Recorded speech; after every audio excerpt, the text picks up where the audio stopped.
మీ business ను develop చేసుకోవాలి అనుకుంటున్నారా? మీ పరపతిని పెంచుకోవాలి అనుకుంటున్నారా? అయితే ఓకే టీవీ ద్వారా ఎల్ బ్యాండ్, ఆస్ట్రన్ band ad, scrolling ad, ad with voice overs, logo bug, video ads ద్వారా మీ యాడ్స్ ను పబ్లిష్ చేసుకోండి. సంప్రదించవలసిన phone number 8520917933. Welcome to OK TV. నేను మిస్ శ్రావ్య. ప్రస్తుతం మనతో పాటు ఓటా సంస్థ CEO కంబాలపల్లి కృష్ణ గారు మనతో పాటు ఉన్నారు. అసలు ఈ 100 రోజుల పాలన కాంగ్రెస్ ప్రభుత్వం ఏరి కోరి మనం తెచ్చుకున్నాం. అంటే అందరు కలిసి ఓట్లేసి కాంగ్రెస్ ప్రభుత్వాన్ని గెలిపించారు. 100 రోజుల పాలన ఎలా ఉండింది అండ్ పబ్లిక్ పల్స్ ఎలా ఉంది, సో రైతులు ఏమంటున్నారు, అలాగే ధరణి బాధితులు ఏమంటున్నారు, ఇలా రకరకాల అంశాల మీద సర్వే చేయడం జరిగింది. సో మరి ఎలా ఉంది ఏంటి అనేది మరి కృష్ణ గారిని అడిగి తెలుసుకుందాం. సార్ నమస్తే అండి, ఎలా ఉన్నారు?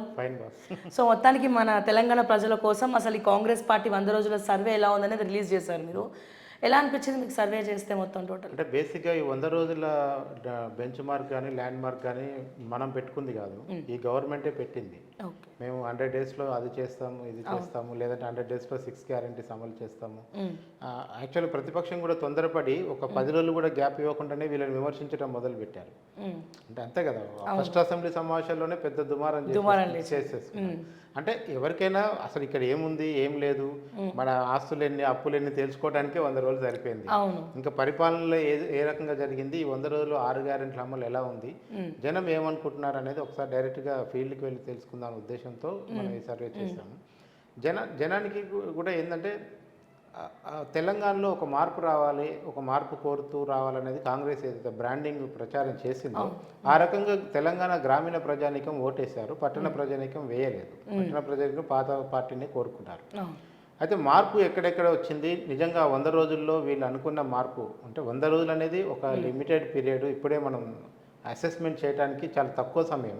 కానీ చూద్దాం, అంటే ఒక ప్రోగ్రెసివ్ గవర్నమెంట్ వచ్చింది, ఒక ఒత్తిడి పోయింది, ఒక ఉక్కబోత పోయింది, ఒక స్వేచ్ఛ వచ్చింది అనేది ఏదైతే కాంగ్రెస్ పార్టీ చెప్తూ వచ్చిందో, మేము గడిల పాలన నుంచి ప్రజాపాలనకు తెచ్చామని చెప్తున్నాం. నిజంగా ప్రజాపాలన ప్రజలకు ఎంతవరకు ఇన్వాల్వ్మెంట్ ఉంది, ప్రజలు ఎంతవరకు కంఫర్ట్ ఫీల్ అవుతున్నారు ఈ ప్రభుత్వంతో, ఈ విషయాలనే తెలుసుకుందామనే ఉద్దేశంతో చేసినప్పుడు ప్రజలు చాలా సింపుల్గా పాస్ మార్కులు వేశారు ఈ 100 రోజుల్లో.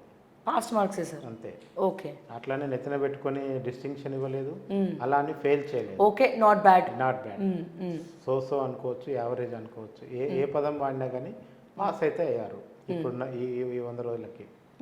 అయితే సార్, అంటే మా ఛానల్కి మీకు తెలుసు గత ప్రభుత్వంలో కూడా మేము ఇష్యూస్ని హైలైట్ చేస్తూ వచ్చాము. మా ఛానల్స్కి ప్రజెంట్ వచ్చే కాల్స్ ముఖ్యంగా రైతులు కాల్ చేస్తున్నారు. అంటే రుణమాఫీ రేవంత్ రెడ్డి ప్రమాణ స్వీకారం చేసిన రోజే రుణమాఫీ ఇస్తా అన్నాడు, మాకు ఇయ్యలే.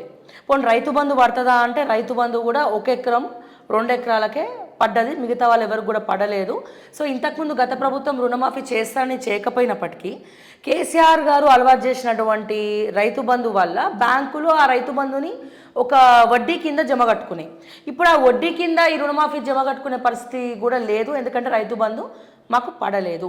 సో ఈ రకమైనటువంటి టాక్స్ కూడా మీకు ఏమైనా వినపడ్డదా? సో వాళ్ళకి నేను చెప్పాల్సిన సమాధానం ఏంది? ఖచ్చితంగా ఏమవుతుందంటే రైతు బంధు విషయంలో ఫస్ట్ ఆఫ్ ఆల్ గవర్నమెంట్ ఈ ప్రమాణ స్వీకారం చేసే రోజుకే రైతు బంధుకో దళిత బంధుకు ఇవ్వాల్సిన నిధులను కూడా కాంట్రాక్టులకు ఇచ్చేసి జీరో చేసేసి వెళ్ళిపోయినారు అనేది తర్వాత బట్టి గారు చెప్పారు. కాగ్ రిపోర్ట్లో కూడా అదే విషయాలు బయటకు వచ్చినాయి.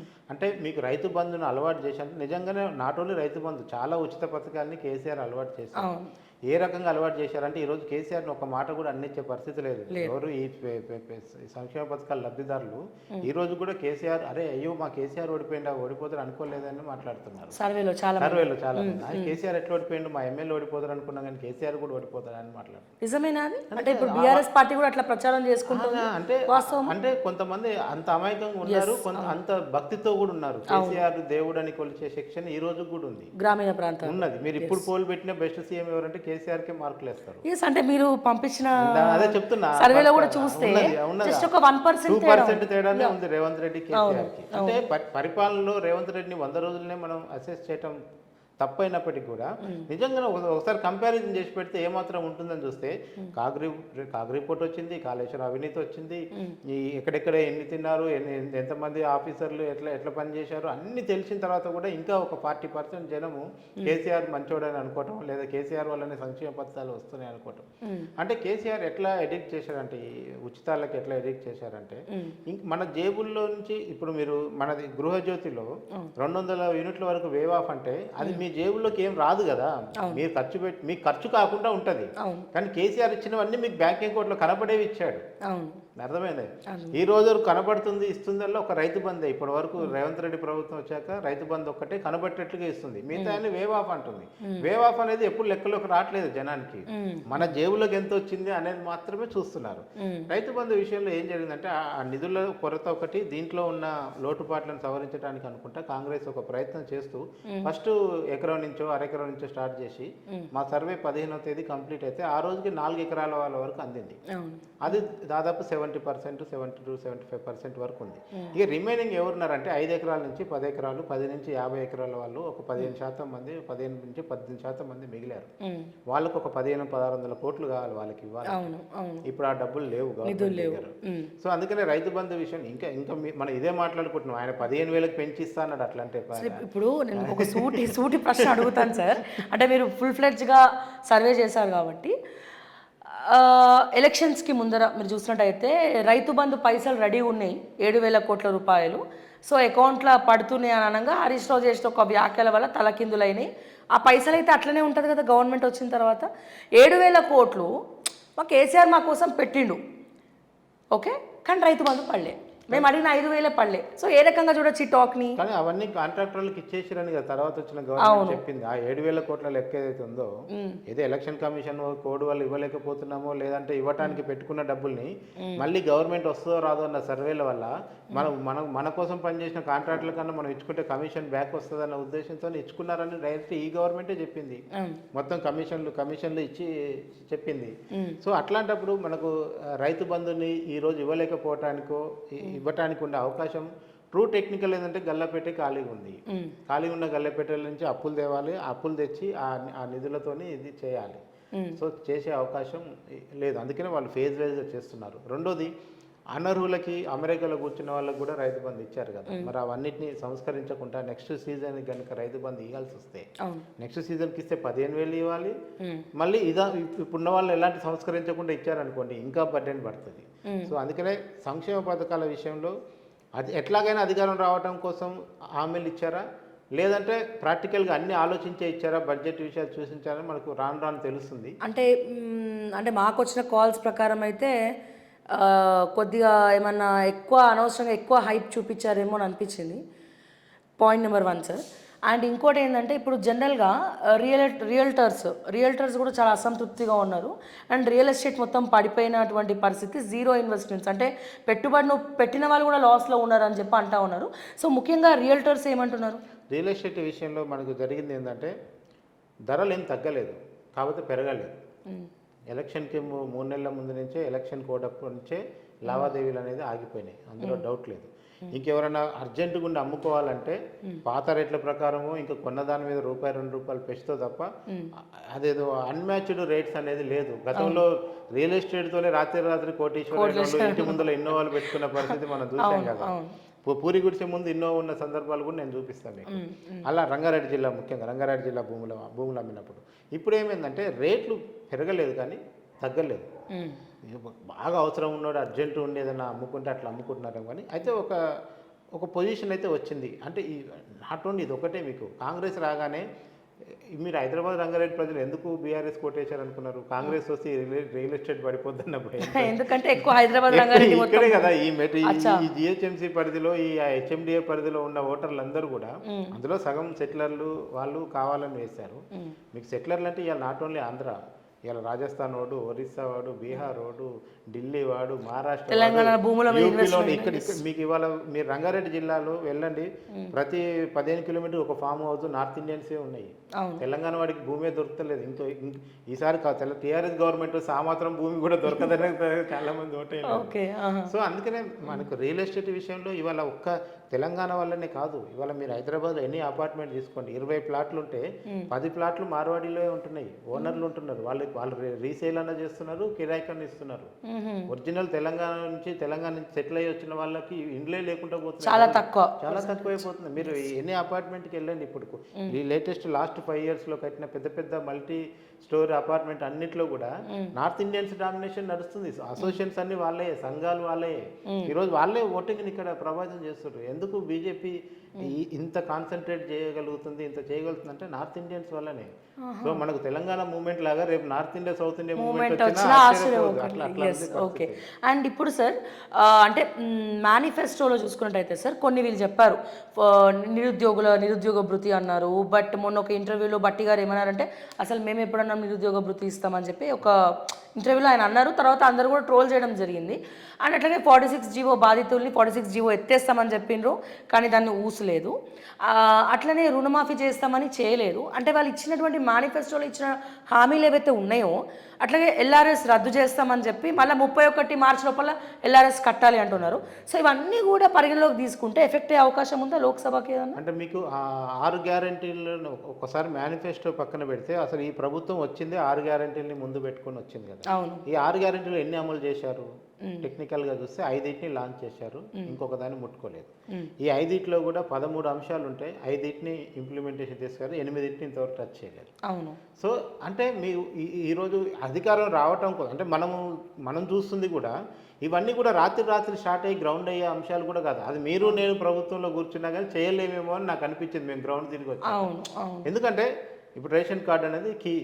రేషన్ కార్డు లేకుంటే మీరు ఏం చేయలేరు. రేషన్ కార్డు ఈ 6 పథకాలకి చేయాలంటే మళ్ళీ విడిగా అప్లై చేసుకోవాలి, అన్నిటికీ మ్యాచ్ కావాలి, ఫీల్డ్ ఆఫీసర్ వచ్చి వెరిఫై చేసి మిమ్మల్ని బెనిఫిషియరీ గుర్తించిన తర్వాత మీ జేబులోకి రూపాయి వస్తుంది. ఇదంతా ఈ 100 రోజుల్లో కాదు. కానీ వీళ్ళు ఏంటంటే 100 రోజుల్లో చేసేస్తామని కమిట్ అయిపోయారు, చేశారు. అది ప్రజలు కూడా అక్కడే స్టక్ అయిపోయారు. దాని బ్రాండింగ్ కింద చాలా చాలా తొడగొట్టి చెప్పారు కదా, మేము ఇట్లా చేయబోతున్నాం చూడండి, మాకు 100 రోజులు టైం ఏంటని. జనరల్గా ఇప్పుడు ఏదైనా ఒక స్కీమ్ వస్తుందంటే హ్యూమన్ టెండెన్సీ దానికోసం ఎదురు చూస్తాడు, అందులో పెద్ద తప్పేం ఉండదు. కానీ కాంగ్రెస్ కూడా ఉన్నంతలో నాకేమనిపించిందంటే మరి వాళ్ళు సోమరిపోతులాగా అధికారం వచ్చింది కదా అని ఎంజాయ్ చేస్తున్నారు, అట్లేం కనిపించలేదు. రోజు ఏదో ఒక పని చేస్తున్నారు, యాక్టివ్గా ఉన్నారు, మంత్రులు కనిపిస్తున్నారు, పరిపాలన కనిపిస్తుంది. అంటే యాక్టివ్నెస్ పరిపాలన ఉందంటారా లేకపోతే పక్క పార్టీ వాళ్ళని పిలిపించడంలో ఏమన్నా? అది ఖచ్చితంగా సెకండ్ పార్ట్లో మనం అది మాట్లాడుకుంటే ఇవాళ రాజకీయ అనివార్యత అనేది వీళ్ళు కూడా క్రియేట్ చేసిన కనపడుతుంది నాకు ఇప్పుడు. ఎందుకంటే దానికి కారణం కూడా ప్రతిపక్షాలే. అటు బీజేపీ లీడరు, ఇటు కేటీఆర్, ఇటు హరీష్ రావు, అటు ఈటెల రాజేందర్, ఇటు లక్ష్మణ్. పొద్దున్న లేస్తే మీ ప్రభుత్వం 6 నెలలు కూలిపోతుందని మాట్లాడుతుంటే ఏం చేయాలి? మీరే ఆ సీట్లో కూర్చుంటే ఏం చేస్తారు? ఖచ్చితంగా వలసలను ఎంకరేజ్ చేయాల్సి వస్తుంది. బికాజ్ వాళ్ళకి వచ్చిన ఫిగర్ అట్లాంటిది. 64 అనేది చాలా సెన్సిటివ్ ఫిగర్. అదో 74, 84 అయితే ఒకటి పట్టించుకోబోతుండే. 64 అంటే 5 అటు ఇటు అయితే అయిపోతుంది గవర్నమెంట్. సో అందుకనే రాజకీయ ఇప్పుడు ప్రభుత్వంలోకి రావటం ఎంత ముఖ్యం, నిలబెట్టుకోవడం కూడా అంతే ముఖ్యం. సో చేసిన వ్యాఖ్యల వల్లనే ఈ డెసిషన్ తీసుకున్నారు అని అనుకోవచ్చు. ఖచ్చితంగా ఇప్పుడు వాళ్ళు మీరు ఉండరు, మిమ్మల్ని ఎన్నో రోజులు ఉండడు. రేవంత్ రెడ్డి అనే వ్యక్తి 6 నెలలు చాలా ఉంటే మహాగగనం. లోక్సభ ఎన్నికల తర్వాత ఫస్ట్ పడిపోయే తెలంగాణ ప్రభుత్వాన్ని మీరు ఓపెన్ స్టేట్మెంట్లు ఇస్తుంటే, కుట్ర చేసే వాళ్ళు సీక్రెట్గా చేసినా పోయేది, ఓపెన్ స్టేట్మెంట్లు ఇస్తున్నారు కదా.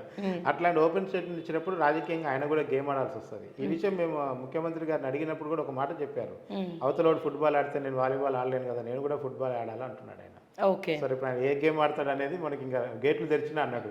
ఆ గేట్లోకి ఎంతమంది లాస్ట్ టైం ఏమో ఆయన దొడ్లో తోలుకోబోతున్నాడని ఆయన విమర్శించాడు. ఇప్పుడు ఈయన గేట్లు తెరిచాడు, ఈ గేట్లోకి ఎంతమంది తోలుకొని వస్తాడో ఇప్పుడు చూడాలి మనం. అయితే సార్ ఇందాక మాటలో మాట మీరే అన్నారు, అంటే కేసీఆర్ మీద ప్రేమ అనేది తెలంగాణ ప్రజలకి చావలేదు.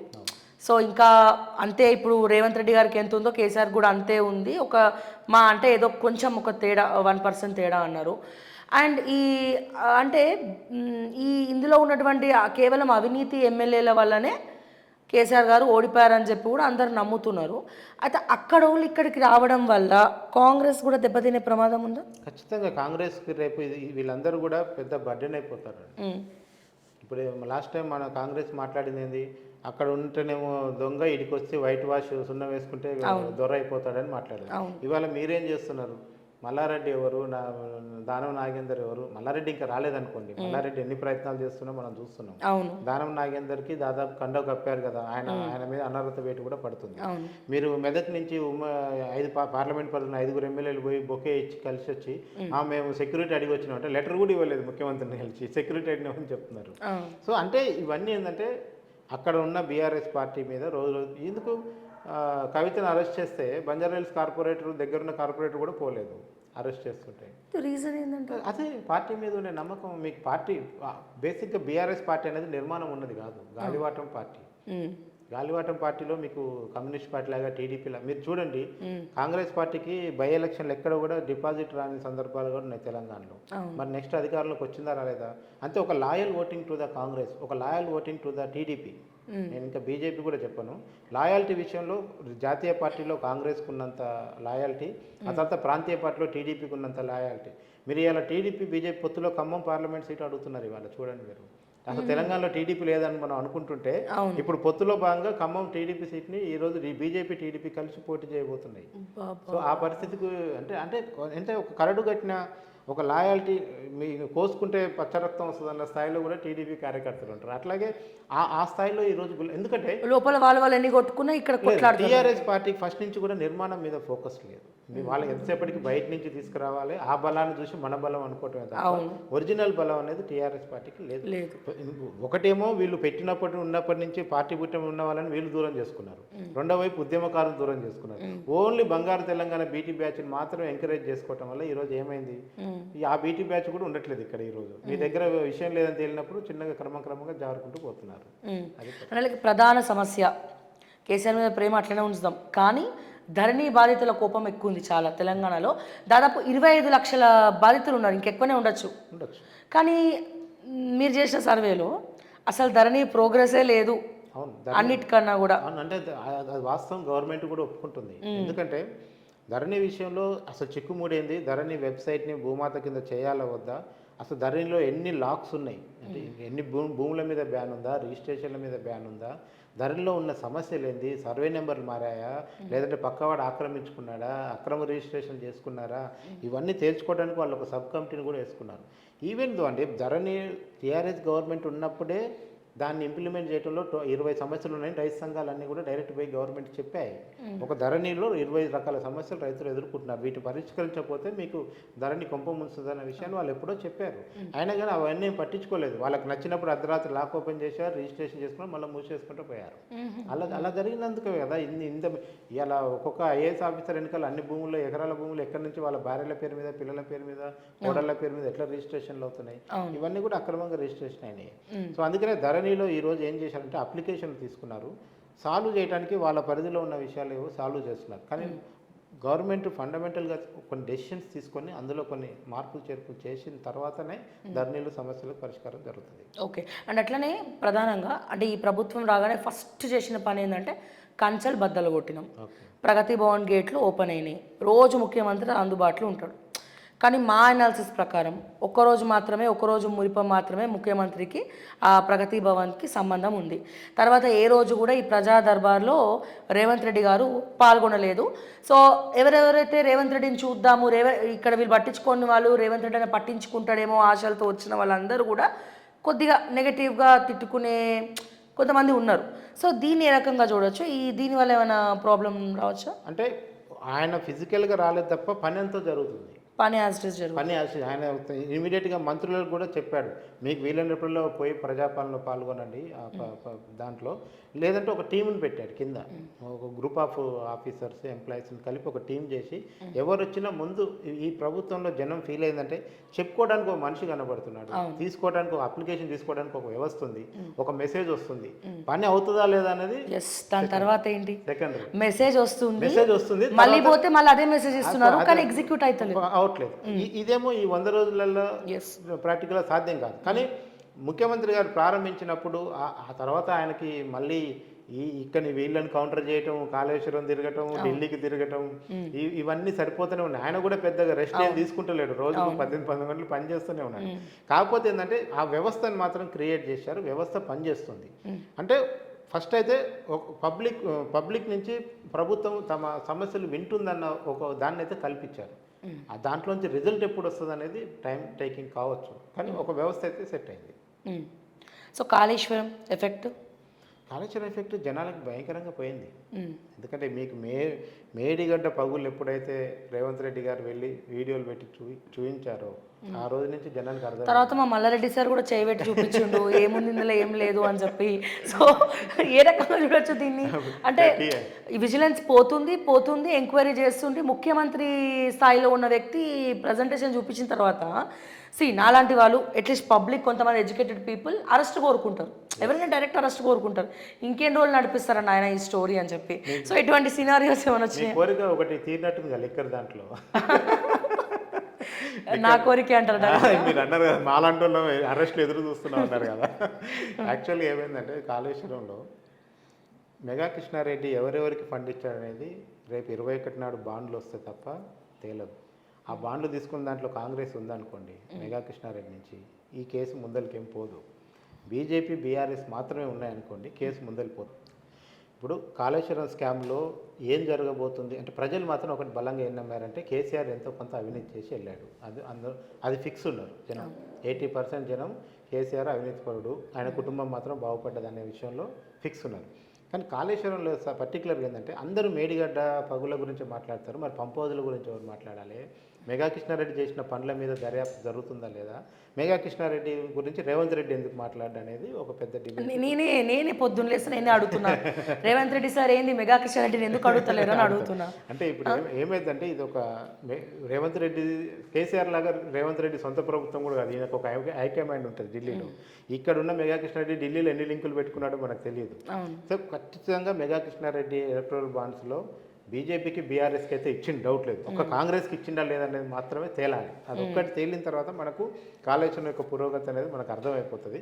కాకపోతే నిజంగా తప్పులు జరిగి ఉంటే ఆ ఎగ్జిక్యూషను ఆ లా కమిషన్ కూడా వేశారు కనుక అవన్నీ కనుక తేల్చి దోషుల్ని కనుక తేలిస్తే లిక్కర్ స్కామ్లో 3 నెలలు లేట్ అయింది కదా అరెస్ట్ జరగటం, దాంట్లో కూడా అవుతుండొచ్చు 6 నెలల తర్వాత. 6 నెలల తర్వాత లేట్ అవుతుంది. ఓకే, మరి మా ఐఏఎస్ ఆఫీసర్ల సంగతి ఏంది? ఇప్పుడు తెలంగాణ ఇప్పుడు ఇంకా మీరే అన్నారు అక్రమంగా మొత్తం దోచుకున్నారని చెప్పి. సో బందిపోట్ల ముఠా అన్నట్టు ఒక 10-11 మంది వేల మీద లెక్క పెడితే పడ్డారు. సో వాళ్ళని కూడా ఏమీ చేయలేనటువంటి పరిస్థితి. దొంగ చేతికి తాళాలు ఇచ్చినట్టు అంటే మీ అనాలిసిస్ మీకు ఉంటుంది కాబట్టి నేను అడుగుతున్నా. ప్రభుత్వ వర్షన్ ఎట్లుందంటే ఈ విషయంలో నేను అందరిని ఇప్పుడే ఎలగొడితే నాకు ఎవరు పరిపాలించాలని అసలు ఫస్ట్ అందరు ఏమనుకున్నా తెలుసా? రేవంత్ రెడ్డి రాగానే శాంతికుమార్ గారిని లేపేస్తారు అనుకో. ఇప్పటికి కూడా శాంతికుమార్ గారి మీద ఒక అట్లాంటి వార్త కూడా రావట్లేదు. అంటే చీఫ్ సెక్రటరీని కంటిన్యూ చేస్తున్నప్పుడు కిందున్న సెక్రటరీ అంటే ఆయన ఏం చూస్తున్నాడు? I'm not the representative of Revanth Reddy, గుర్తుపెట్టుకోండి. ప్రభుత్వం తరఫున నేను మాట్లాడలేదు, జనం మాట్లాడుకుంటుంది, మనం అంచనా వేస్తుంది ఏంటంటే. ప్లస్ ఆయన నిన్న మీట్ ది ప్రెస్లో ఈ విషయం క్లియర్గా చెప్పాడు. ఏం చెప్పాడంటే మీరు అందరినీ తీసేయమంటారు బాగానే ఉంది, మరి నాకు ఎవరు పరిపాలన చేయాలి, ముందు ఎవరెవరు మంచివాళ్ళు, ఏ ఆఫీసర్ మంచోడు, ఏ ఆఫీసర్ చెడ్డోడు, ఎవరు ఎలాంటి దాంట్లో ఇరుక్కున్నారు, కొంచెం డాటా వస్తుంటే నేను కూడా రిమూవ్ చేసుకుంటూ పోతాను. ఈవెన్ దో రిటైర్ అయిన ఆఫీస్లో 1049 మంది ఉద్యోగులు పనిచేస్తున్నారు. ఇంకా వాళ్ళని తీసేస్తే కొత్త అక్కడ ప్రమోషన్లను వస్తాయి, కొత్త వాళ్ళకన్నా ఉద్యోగం ఇవ్వాల్సి వస్తుంది. సో వాళ్ళ విషయంలో కూడా ఆయన ఈవెన్ రెగ్యులేటరీ కమిషన్ చైర్మన్ విషయంలో కూడా ఇప్పటికి ఎంతమంది ఆఫీసర్లు గవర్నమెంట్ సహాయ నిరాకరణ చేస్తున్నారు. ఈ గవర్నమెంట్ని ఎలా బదనాలు చేయాలని చూస్తున్నారు. గవర్నమెంటే బయటికి చెప్తుంది, మనం ఏదో మనకేం సానుభూతి ఉండాల్సిన అవసరం లేదు, వాళ్ళే ఓపెన్గా చెప్తున్నారు.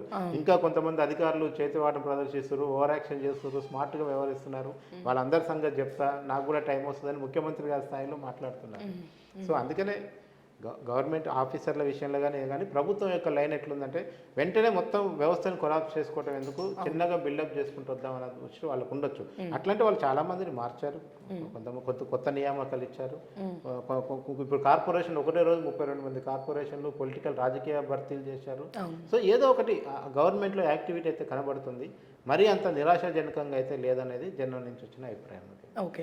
అండ్ అలానే సార్ ఇప్పుడు ఉచిత ఆర్టీసీ అన్నాము, అండ్ ఇప్పుడు ఉచిత కరెంట్ అన్నాము. ఉచిత ఆర్టీసీ మహిళలకు అనగానే సో ఆటో డ్రైవర్లు ఆత్మహత్యలు సో ఇవన్నీ కూడా తెర మీదకి వస్తున్నాయి.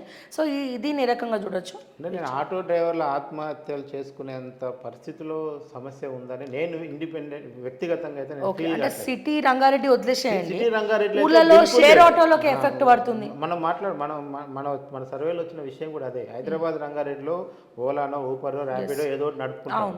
ఇంకోటి మనకి ఇక్కడ 11 o'clock ఆఫీస్ పోవాలంటే పోవాలండి. మనం 12 పోతా అంటే ఒక రోజు చూస్తే రెండో రోజు రానేరు. హెచ్ఆర్ హాఫ్ డే పెట్టేస్తాడు. అందుకనే ఇక్కడ ఉచిత బస్సు వచ్చిందాక ఎవరు వెయిట్ చేయడు. ఏదో ఆటోనో బైకో పట్టుకొని వెళ్ళిపోతాడు సిటీలలో. కానీ గ్రామీణ ప్రాంతాలు ఏంటంటే వాడు సంతకు పోవాలి, బస్సు వచ్చినాకనే పోతా అనుకొని వాడు ఆటో ఎక్కడు. అంత మించి ఏం లేదు. జరుగుతుంది ఏంటంటే లేడీస్ ఇదివరకు ఒక ఫెసిలిటీ ఉన్నప్పుడు వాడుకోవటం అనేది ఎవరికైనా టెండెన్సీ.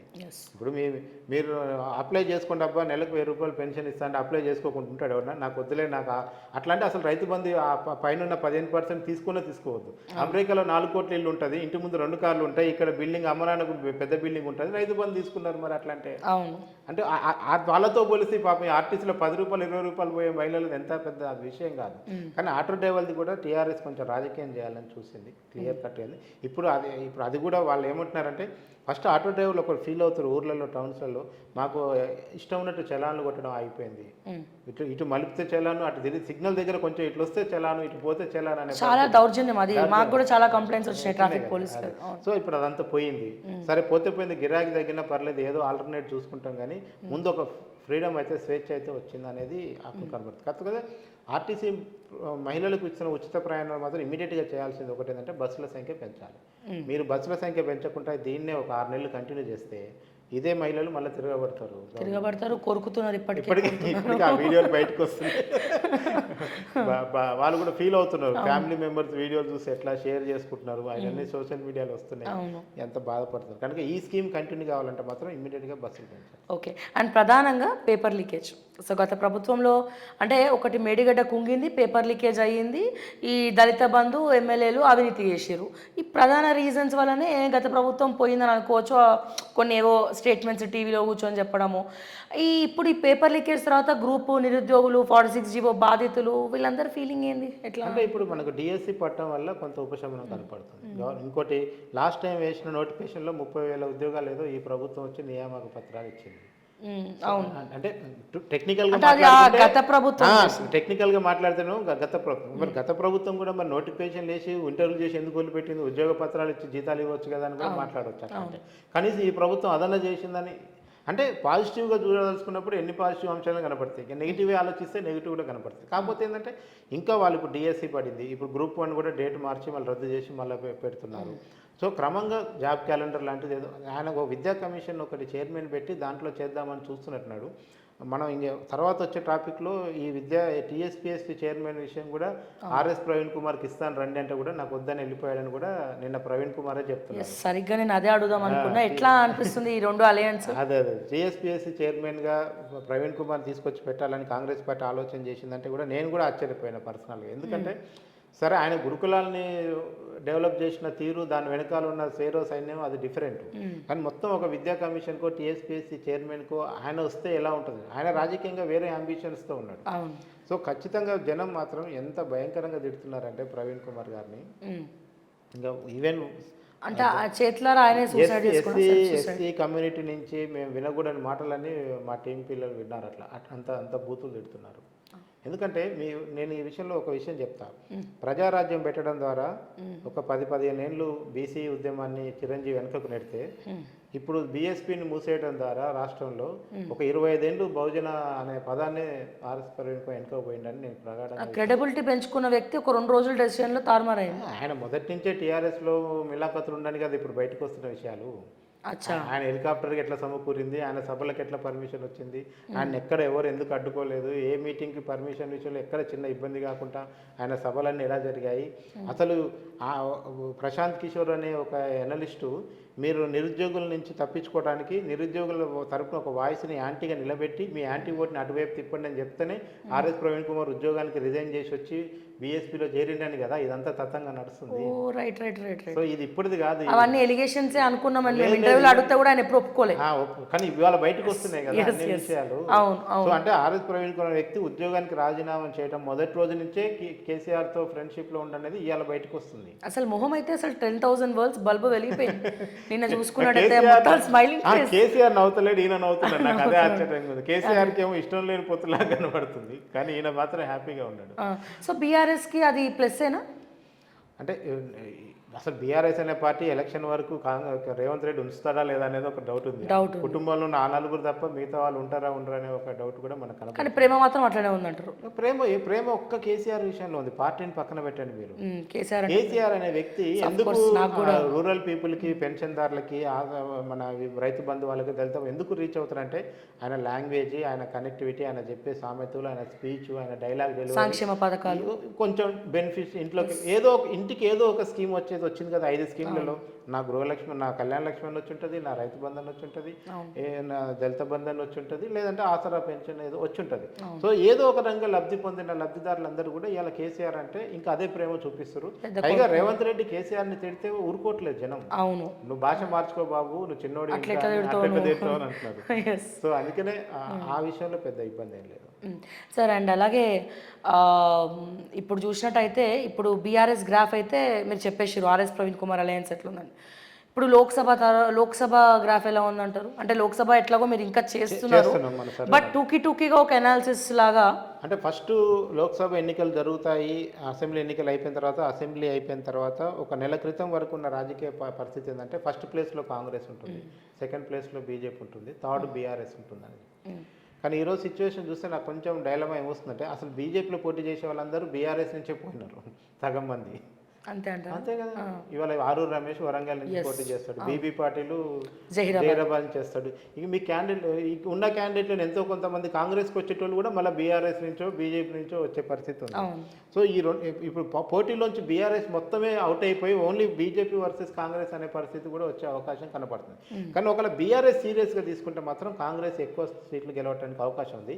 బీఆర్ఎస్ బీజేపీ కోసం త్యాగం చేస్తే మాత్రం కనుక బీజేపీ ఫస్ట్ ప్లేస్కి వచ్చినా లేదంటే అనిపిస్తుంది ఉన్నది కదా. ఆ మ్యాచ్ ఫిక్సింగ్ అయితే కనబడుతుంది. అంటే కవిత అరెస్టుని కేవలం బీజేపీ ఫేస్ వాల్యూ కోసం చేసిందండి, ఫేస్ సేవింగ్ కోసం చేసింది వాళ్ళు. ఎందుకంటే వాళ్ళు ఇవాళ కొత్తగా వచ్చిన ఆరోపణ ఏం చెప్పండి కవిత మీద. 3 నెలల క్రితం అసెంబ్లీ ఎన్నికలకు ముందున్న ఆరోపణలలో అసెంబ్లీ ఎన్నికలు ముగిసిన తర్వాత ఆమె మీద పెట్టిన కొత్త ఛార్జ్ షీట్ ఏందో చెప్పండి నాకు. కొత్తగా ఆమె మీద వచ్చిన అభియోగం ఏంది? 6 నెలల క్రితం ఉన్న అభియోగాలకి మొదటి రోజు ఈడీ ఆఫీస్ పిలిచినప్పటికీ ఈ రోజు అరెస్ట్ చేయడానికి మధ్యలో కొత్తగా ఆమె మీద ప్రూవ్ అయిన అంశాలు ఏంది చెప్పండి. మీరే చెప్పాలి సార్, అంత కనుక్కోలేదు యాక్చువల్ గా. బట్ ఈసారి ఏకంగా చార్జ్ షీట్ లో తన పేరే డైరెక్ట్ గా పెట్టిండ్రు. అంటే 6 సార్లు తనే సూత్రధారి అంటే 6 సార్లు ఆమె పేరు మెన్షన్ చేశారు. అసలు లిక్కర్ కేసులో ఈడీ విచారణ కోసం ఢిల్లీ పోయినాడు ఎవరు వెనకకు రాలేదు, ఏమైనా 2 సార్లు పోయి వెనకకు వచ్చింది. సో అక్కడ వాళ్ళు ఫ్లెక్సిబుల్ గా బీజేపీ వాళ్ళు తమ ఎన్నికల ప్రయోజనాల కోసం అంటే ఒక మాట వినపడుతుంది, అది ఎంతవరకు నిజమో తెలియదు, నేను కూడా కన్ఫర్మ్ చేసుకోవాలి.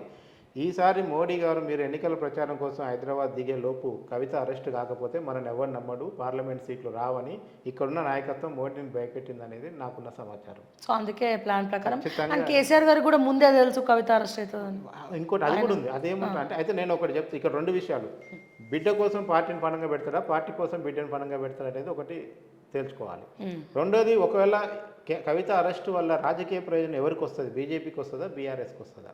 బీజేపీ. ఒకవేళ అర్జెంటుగా బీఆర్ఎస్కి రాజకీయ ప్రయోజనం వచ్చి ఏమైనా కేంద్రంలో ఏమైనా చేయగలిగింది ఏమైనా ఉందా? ఏం లేదు. ఎంతో కొంత సీట్లు అవసరం బీజేపీకి.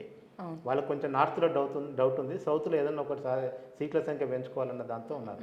సో బీజేపీకి కూడా బీజేపీ తెలంగాణ ఎన్నికలకు ముందు అరెస్ట్ చేయలేదు కనుక వాళ్ళకు 8 సీట్లు కాదు, వాళ్ళకి కనీసం 20 సీట్లు వచ్చే పరిస్థితి ఉండే. వీళ్ళకి లడ్డు దొరికింది.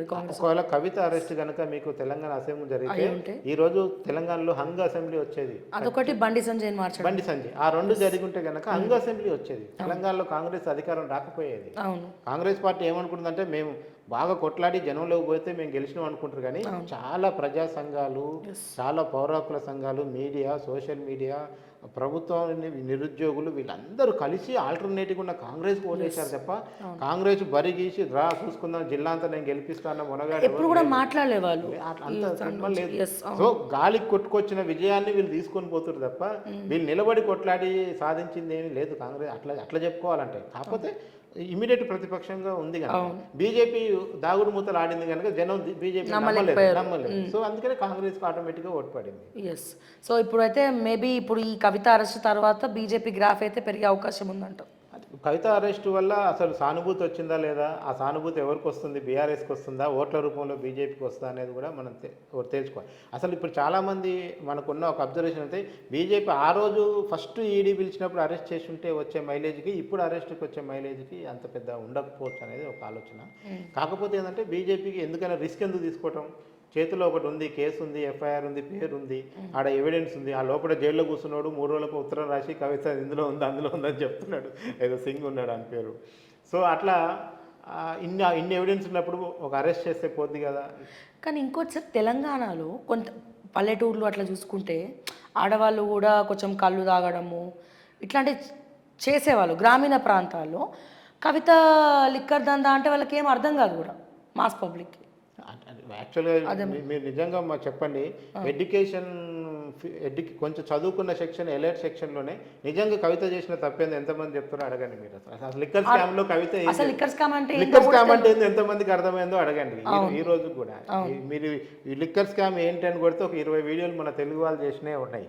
అవన్నీ చదివిన తర్వాత నేను ఒక అవగాహనకు రమ్మని అసలు ఏంది రేట్లు పెంచడం ఏంది మాకే ఇప్పుడు కొంచెం కన్ఫ్యూజన్. ఢిల్లీలో కేజ్రీవాల్ దగ్గరికి ఏం సంబంధము, ఎవరికి ముడుపులు ఇచ్చారు, ఎందుకు ఈమె 17 ఫోన్లు వాడింది, ఎందుకు ఎవరు రూములు బుక్ చేశారు, ఎందుకు చార్టర్డ్ ఫ్లైట్లో పోయారు, అసలు ఢిల్లీలో లిక్కర్ని ఇక్కడున్న ఒక సౌత్ ఇండియా గ్రూప్ పోయి ఎట్లా మేనేజ్ చేయగలిగింది, ఎవరెవరికి ముడుపులు పుట్టాయి, పంజాబ్ ఎన్నికలకి అసలు తెలంగాణలో హైదరాబాద్లో ఉన్న బంజారాస్ కవితకి ఏ సంబంధం, ఇవన్నీ ఎవరు చెప్పాలి జనానికి. అందుకే మీరు ఇంకా గ్రామీణ ప్రాంతం దాకా పోకండి. ఒకటి సెటైరికల్గా రోజు తెలంగాణ వార్తలు మీడియాలో సోషల్ మీడియాలో చూసే గ్రామీణ జనం మన కవితమ్మ ఏదో చేసిందంటారా భయ అంత వరకు క్లారిటీగా ఉన్నారు. ఏం చేసింది మరి అంత తిట్టుకోవడం అట్లయితే ఇక జాలి పడతారు కొంతమంది. అరే కేసీఆర్ బిడ్డరా పెద్ద ఆయన ఆడపిల్లని అట్లా ఎట్లా అరెస్ట్ చేస్తారు, కొంచెం ఆ సెక్షన్ కూడా ఉంటుంది. మేబీ ఇది కూడా ఒక రకంగా గ్రాఫ్ పెరిగే ప్రక్రియ. ఆ సెక్షన్ కూడా ఉంటుంది, ఎంతో కొంత సానుభూతి ఉండే సెక్షన్ కూడా ఉంటుంది. సో అట్లా కనుక లిక్కర్ స్కామ్ గురించి తెలవాల్సిన వాళ్ళకి రెగ్యులర్గా వార్తలు ఫాలో అయ్యే వాళ్ళకి ఒక ఎలైట్ సెక్షన్కి, ఎడ్యుకేషన్కి, యూత్కి ముఖ్యంగా అందరికీ తెలిసింది. అందుకే ఆమె అరెస్ట్ అయితే సానుభూతి. ఒకప్పుడు ఆమె ఢిల్లీని ఈడీ ఆఫీస్కు పిలిస్తే ఇక్కడ నుంచి స్పెషల్ ఫ్లైట్లు వేసుకొని వెళ్ళారు. ఇప్పుడు ఎవరు వెళ్ళారు, మళ్ళీ అదే 4 కుటుంబ సభ్యులు వెళ్ళారు. ఇంకెవరు అక్కడ వాళ్ళు వెళ్ళిండ్రు, ఇక్కడ చేసేవన్నీ జరుగుతున్నాయి, ఇక్కడ ఎమ్మెల్యేలు మారడం ఇదంతా అయిపోతుంది. సో అందుకనే అండ్ అట్లనే సార్, అంటే ఫైనల్గా ఒక 2 క్వశ్చన్స్ అడుగుతాను. ఇప్పుడు లోక్సభలో బీఆర్ఎస్ పరిస్థితి ఏంది? బీఆర్ఎస్ అసలు ఒక్క సీటు కూడా రాదు అని అంటారా? అట్లీస్ట్ 2-3 అన్న వచ్చే అవకాశం ఉందా? ఇప్పుడు మెదక్ చూసుకుంటే మొత్తం బీఆర్ఎస్ఏ. అండ్ ఇప్పుడు అంటే గ్రౌండ్లో చెప్తున్నా, కార్యకర్తలు ప్రజలందరూ కూడా మెదక్ కావచ్చు, కొంత కరీంనగర్ కరీంనగర్ అంటే ఇక బండి సంజయ్ ఆబ్వియస్లీ గెలిచే అవకాశం ఉంటుంది. ఇంకెక్కడెక్కడ గెలిచే అవకాశం ఉందంటారు? పెద్దపల్లి కూడా జర బీఆర్ఎస్ అనిపిస్తుంది. మీ అభిప్రాయాలు మీతోనే ఉంచుకోండి, నేను వచ్చే వారం చెప్తాను. నా సరే వచ్చే వారం వరకు సస్పెండ్. ఎందుకంటే మనం ఏది మాట్లాడినా డేటాతో మాట్లాడితే బాగుంటుంది. మేము ఫస్ట్ నుంచి కూడా ఏంటంటే పగడ్బందీ అంతే, మన దగ్గర ఎవిడెన్స్ డాటా అనేది చాలా మాట్లాడుతుంది. డాటాని మాట్లాడిస్తే మనం మాట్లాడితేనే జెన్యూనిటీ ఉంటుంది. నేను ఇవాళ కాదు, మూడ్ ఆఫ్ మునుగోడు పేరుతో నేను మొదలు పెట్టినప్పటి నుంచి ఇప్పటి వరకు నన్ను ఒకసారి టీఆర్ఎస్ అని తిట్టారు, ఒకసారి కాంగ్రెస్ అని తిట్టారు, బీజేపీ అని ఎవరు తిట్టలేదు ఇప్పటి వరకు. కాకపోతే నేను దేనికి కూడా ఫీల్ కాను, ఎందుకంటే నేను నిజం మాట్లాడేంత కాలం ఏం ఇబ్బంది ఉండదు. మనం ఏదైనా మాట్లాడితే ఒక ఎవిడెన్స్ చాలా మటుకు మీ సర్వే కూడా కరెక్ట్ అని విన్నా నేను కూడా. మనం చేసిందంతా కూడా ఆ యాక్యురసీ ఎందుకు మెయింటైన్ చేయగలుగుతున్నాం అంటే మనం న్యూట్రల్గా ఉండటం వల్లనే మెయింటైన్ చేయగలుగుతాం. మనం ఒక సైడ్ తీసుకుంటే ఇలా మాట్లాడలేము, అలా రిజల్ట్స్ కూడా ఇవ్వలేము. ఎందుకంటే చాలా సందర్భాలు కేసీఆర్ అభిమానులందరూ కాంగ్రెస్ గెలుస్తుందంటే తిట్టిన సందర్భాలు, ఫోన్లు చేసి బూతులు తిట్టిన సందర్భాలు ఉంటాయి. మునుగోడులో టీఆర్ఎస్ గెలుస్తుందంటే ఎవరు నమ్మలేదు. ఫస్ట్ నేను ఇచ్చిన 3 నెలల ముందే ఇచ్చిన నేను. అప్పుడు ఆ రోజు కాంగ్రెస్ వాళ్ళు తిట్టారు, మామూలుగా తిట్టలే, నీ వల్ల అసలు బీసీలకు టికెట్ రాకుండా పోయింది, మొత్తం రెడ్డి సామ్రాజ్యానికి నువ్వు టికెట్ ఇప్పిస్తున్నావు, నీ వల్లనే ప్రభాకర్ రెడ్డి టికెట్ వచ్చింది. ఎందుకంటే తెల్లారి నమస్తే తెలంగాణలో ఇంత రాసేసుకున్నారు నా సర్వే గురించి, టీఆర్ఎస్ గెలవబోతున్నదని. నేను చెప్పిందే జరిగింది. కానీ అట్లా వాస్తవంగా చెప్తేనే కదా వీళ్ళు కూడా సవరణలు చేసుకోవడానికి ప్లస్ అవుతుంది. అసలు మెయిన్ విషయం మర్చిపోయినా సార్, అసలు మా ఈ రిజర్వేషన్లు ఏమంటున్నాయి అంటే, మన ఇప్పుడు బీసీ ఇక్కడ చూస్తే అంతా రెడ్డిల రాజ్యం అప్పుడేమో వెలుమ రాజ్యం, ఇప్పుడు రెడ్డి రాజ్యం. బీసీలకు అన్యాయం జరుగుతుంది కార్పొరేషన్లల్లో, టికెట్లల్లో, అన్నిట్లో. ఈ ఆఖరికి ఇప్పుడు టీఎస్పీఎస్సీ కూడా పొద్దున్న లేస్తే రేవంత్ రెడ్డి మహేందర్ రెడ్డిని పొట్టు తిట్టిండు. మళ్ళీ అదే మహేందర్ రెడ్డిని తీసుకొచ్చి బోర్డులో చైర్మన్గా పెట్టిండ్రు. సో అసలు మాకు అన్యాయం జరుగుతుందని బీసీలు ఎక్కడైనా మాట్లాడినరా? ఖచ్చితంగా మనకి కాంగ్రెస్ ప్రభుత్వం సామాజిక న్యాయం పాటించట్లేదనే విషయంలో మనకు కామెంట్స్ వచ్చాయి. ఓకే. ఇంకోటి ఆ సందర్భంలోనే చాలా మంది పోలుస్తున్నారు, ఏందా నీకు కేసీఆర్కి ఇంకా తేడా ఏముంది? ఒకటి ఎంకరేజ్ చేస్తున్నావు పార్టీలో చేరడానికి, రెండు ఆయన వెలమలకు ఇచ్చుకుంటే నువ్వు రెడ్డిలకు ఇచ్చుకుంటున్నావు. అవును, ఆయన ఆఫీసర్లందరూ వెలవని పెట్టిండు. నువ్వు ఇలా పొలిటికల్ అపాయింట్మెంట్స్ మెజార్టీ రెడ్డి పెడుతున్నావు, ఎమ్మెల్సీలు వాళ్ళకే ఇస్తున్నావు. నేను కోదండరామ్ని ఎమ్మెల్సీ చేసి తీరుతా అని సవాల్ చేసి కొట్టినప్పుడు అద్దంకి దయాకర్ కూడా చేసి తీరుతా అని సవాల్ చేయాలి కదా, ఇప్పుడు వరకు చేయలేదు. అట్లాంటి చాలా మంది ఉద్యమంలో మొన్న వచ్చిన కార్పొరేషన్లలో బీసీలలో పెద్ద మేజర్ కులాలకి కార్పొరేషన్లలో ఒక్కరికి కూడా స్థానం రాలేదు, సీట్ రాలేదు.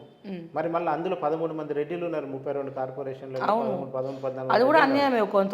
ఇప్పటికే 16 నియామకాలు రెడ్డిలో జరిగినవి.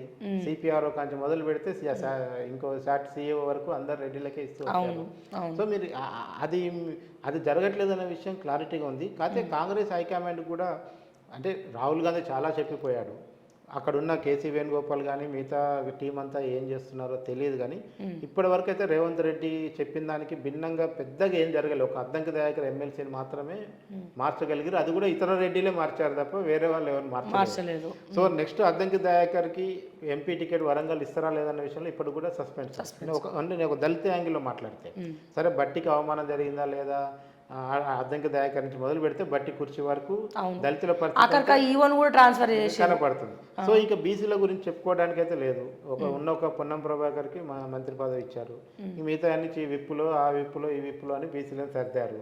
సో అందుకనే క్లియర్ కట్గా ఈ ప్రభుత్వం వచ్చిన తర్వాత ఇది కనుక ఇలాగే కొనసాగుతుందా, రానున్న రోజుల్లో ఏమన్నా రెక్టిఫికేషన్ చేసుకుంటారని దాన్ని బట్టి కూడా కాంగ్రెస్ ప్రభుత్వం మీద ఎంత త్వరగా వ్యతిరేకత వస్తుందా రాదని చెప్పడానికి సామాజిక అంశం కూడా ఒకటి కీలకమైన అంశం కాబోతుంది. ఎస్టీ ఎస్సీలు కూడా అలాగే ఉన్నారు సార్ ఫీలింగ్ అందరు మొత్తానికైతే రెడ్డిస్కే ఎక్కువ ప్రాధాన్యత ఉంది. హైకమాండ్ కూడా ఇన్వాల్వ్ అవుతలేదు ఇక్కడ, కావట్లేదు. ఇదేం హిడెన్ ఎజెండా కాదు, ఓపెన్ గానే కనపడుతుంది. సరే అమ్మ వాళ్ళు లోపల ఏదో చేసుకున్నారు, కాంట్రాక్టులు ఇచ్చుకున్నారు, పైసలు పంచుకున్నారు, భూములు పంచుకున్నారు అంటే కాదు కదా, ఓపెన్ గా కనపడుతున్న నియామకాల్లోనే అంత ఓపెన్ గా ఓసీ సెక్షన్. అంటే తెలంగాణ అంటే జనరల్ గా ఒకప్పుడు ఉండే రెడ్డి తెలంగాణలో రెడ్డి డామినేషన్ ఉంటుంది అనేది ఇప్పటికి కూడా గ్రామాల్లో పెద్ద రెడ్డి చెప్తే ఓట్లు వేసే వాళ్ళు 100 మంది ఉన్నారు. ఇప్పుడు రజాకర్ సినిమా చూసి వచ్చిన వాళ్ళందరూ ఇంకా దాంట్లో ఇన్వాల్వ్ అయిపోయారు యాక్చువల్గా. సో అట్లా ఆ పరిస్థితి సామాజిక న్యాయం విషయంలో మాత్రం కాంగ్రెస్ చాలా కేర్గా ఉండాలి. ఓకే. అండ్ సార్ ఫైనల్గా అంటే మీకు కొంచెం ఇరికాటంలో పెట్టే క్వశ్చనే, ఇందాకే మీరు అన్నారు పొద్దున్న లేస్తే అన్ని పార్టీల వాళ్ళు ప్రభుత్వం పడుతుంది అంటున్నారు. లోక్సభ తర్వాత ఏమో జరగబోతుంది. మాకు వచ్చిన ఇన్ఫర్మేషన్ ప్రకారం లోక్సభకి ముందే ప్రణాళికలు సిద్ధం చేసుకున్నారు కానీ ఆగిపోయింది అది. కానీ ఇప్పుడు లోక్సభ తర్వాత ఖచ్చితంగా జరుగుతుందని అంత బల్లగుద్ది చెప్తున్నారు. మీకు ఏమైనా ఐడియా ఉందా దీని గురించి? అయ్యే అవకాశం ఉందా? బల్లగుద్ది మనం చెప్పడం ఏంది, బీజేపీలో చెప్తున్నారు కదా. అదే వాళ్ళే చెప్తున్నారు. బీజేపీ వాళ్ళు ఇప్పుడు ఇంకోటి బీజేపీకి అలా చేసిన చరిత్ర కూడా ఉంది. మరి బీజేపీ ఫస్ట్ టైం చేయట్లే అట్లాంటి ప్రయోగం. నిన్న మొన్న నితీష్ కుమార్ దగ్గర అదే కనిపించింది, మహారాష్ట్రలో అదే కనిపించింది, నిన్న ఒక నార్త్ ఈస్ట్ స్టేట్ లో కూడా ఒక స్టేట్ లో అట్లాగే రిజైన్ చేశారు. సో బీజేపీ ఇప్పటి వరకు బుల్డోజింగ్ గా పోయే కదా ప్రభుత్వాలన్నింటినీ, ఒక ఎమ్మెల్యే 2 ఎమ్మెల్యేల చోట కూడా ప్రభుత్వాన్ని మార్చి సీఎంలుగా వాళ్ళని కూర్చోబెట్టుకున్న పరిస్థితి కూడా మనం చూసాం. కనుక బీజేపీ కనుక రేపు ఫుల్ ఫ్లెడ్జ్డ్గా కేంద్రంలో అధికారంలోకి వచ్చేస్తే ఫస్ట్ టార్గెట్ చేసే దాంట్లో తెలంగాణ ఉంటుందన్న విషయంలో ఎలాంటి డౌట్ లేదు.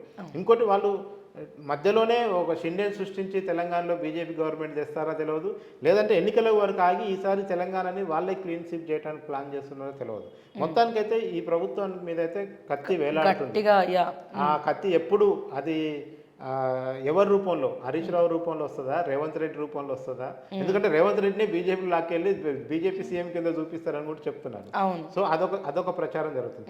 లేదు మొన్న బీఆర్ఎస్ ఎమ్మెల్యే ఎవడన్నా అక్కడక్కడ ఎవరైనా మిగిలితే వాళ్ళని తీసుకొని హరీష్ రావు వచ్చి ఒక ముఠా పెట్టి ఇక్కడి నుంచి తీసుకొస్తారని. అంటే ఇవన్నీ కూడా ఇప్పటివరకు స్పెక్యులేషన్సే, వీటన్నిటికీ బేస్ ఏం లేవు. ఒకప్పుడు ఇలాంటి స్పెక్యులేషన్లే మనం ఆర్ఎస్ ప్రవీణ్ గురించో ఇంకో పార్టీ గురించో మాట్లాడుకున్న అవన్నీ ఇప్పుడు నిజమైనవి. సో ఇవి ఎంతవరకు నిజమైతే అనేది మళ్ళీ ఆఫ్టర్ లోక్సభ ఎలక్షన్ చూడాలి మనం. Yes anyways thank you sir, thank you so much.